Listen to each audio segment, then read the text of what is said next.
Which Rockstar game, in terms of pure unadulterated fun, is the greatest? Fun!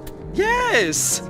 It's a four-letter word, I know, but we can still try. The majority of people would be quick to bring up pretty much any Grand Theft Auto due to their massive open worlds and large variety of content. Some might tell you about Bully and the massive amount of charm that game radiates. Red Dead Redemption might come up as well, but I know better. You're the fall guy, the American, running around, acting like the action hero, killing lots of people. You're a stroke of genius.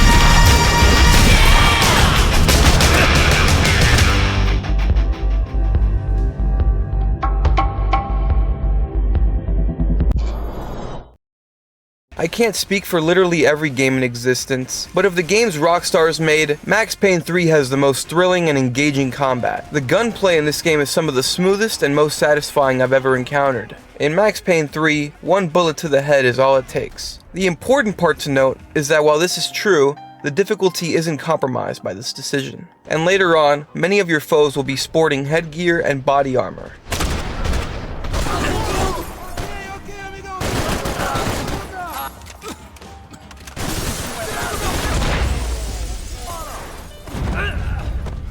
Bullet time and shoot dodge are exceptional in this game. The way Max moves through the air, and the way his body collides with the environment if you make a dumb move, is simply perfection. Euphoria physics engine is here, and as always, is an invaluable feature. Seeing your foes slump to the ground, and dragging the corpses in your path with your feet as you trek towards certain doom, really makes you feel like Max Payne. The combat is as excellent as it is due to the game's controls. This isn't to say that the game's controls are anything special, but there's a heavy pattern with modern games sacrificing player control for what looks more realistic.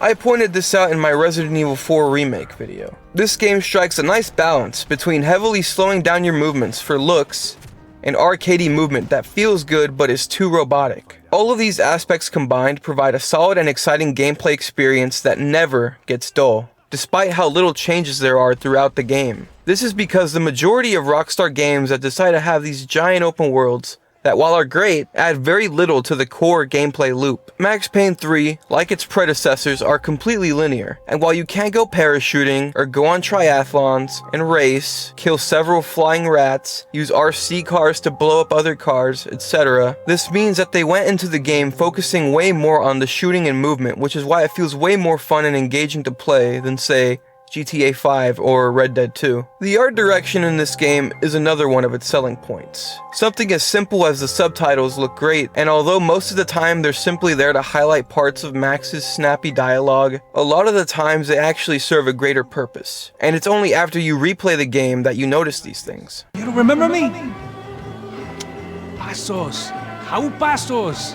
Come on, we went to the academy together, man. You don't remember? Should have known this wouldn't end well. Didn't even begin well.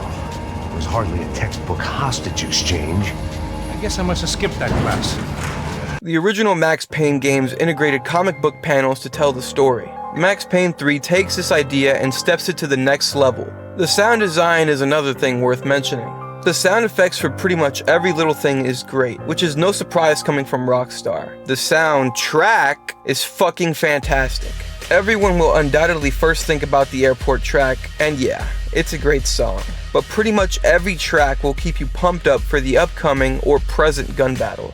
Many criticize this game's setting and story as being a drastic change from the original two games. The story is a bit debatable, but Sao Paulo, Brazil is absolutely a great setting for this game. For starters, having the third entry take place again in New York would be redundant. It's nice we got a couple chapters in the snowy areas of Hoboken, but yeah. The heavy sunshine and nightlife of Brazil is a great contrast from the previous gloomy and cold games. Figure I might as well die in the sunshine as die in the snow.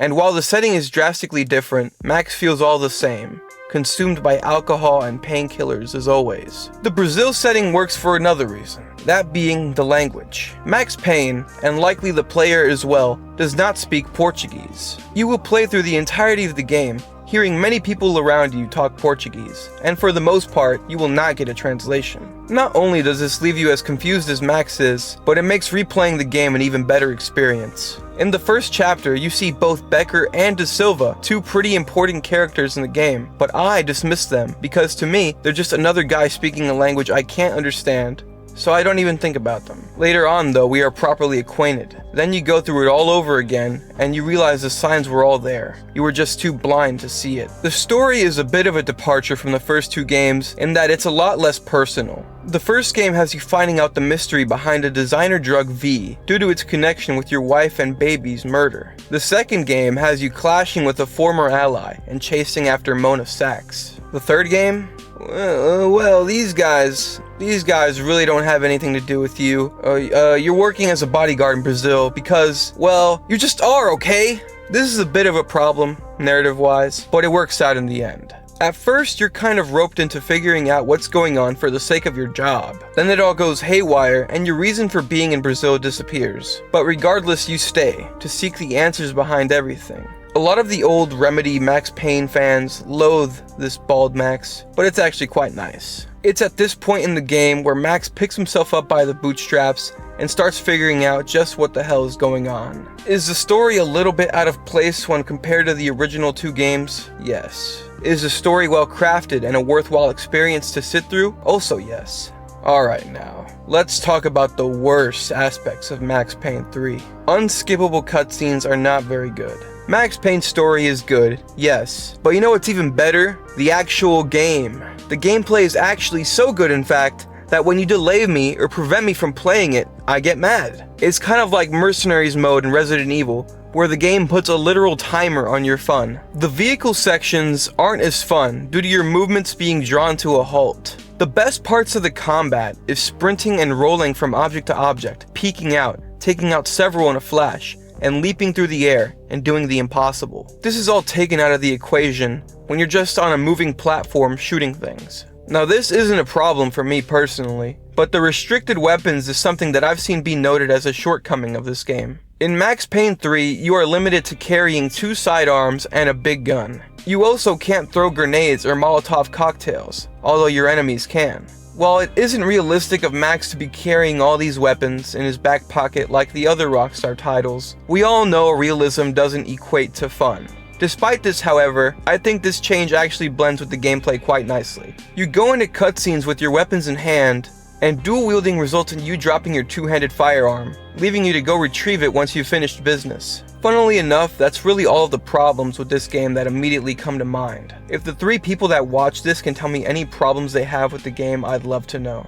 Otherwise, nothing can really convince me that this game isn't an underrated gem and the most fun game Rockstar has ever made. It's interesting to note that while I feel this way, it isn't my favorite Rockstar game. That would be GTA 4. Even so, I made this video claiming it to be Rockstar's finest game. I made this video because I've been covering my most favorite games on the channel, but this game especially is unjustly underrated. Hopefully I've convinced even a single person to check out this gem of a game. Max Payne 3 truly is one of my peakiest peaks.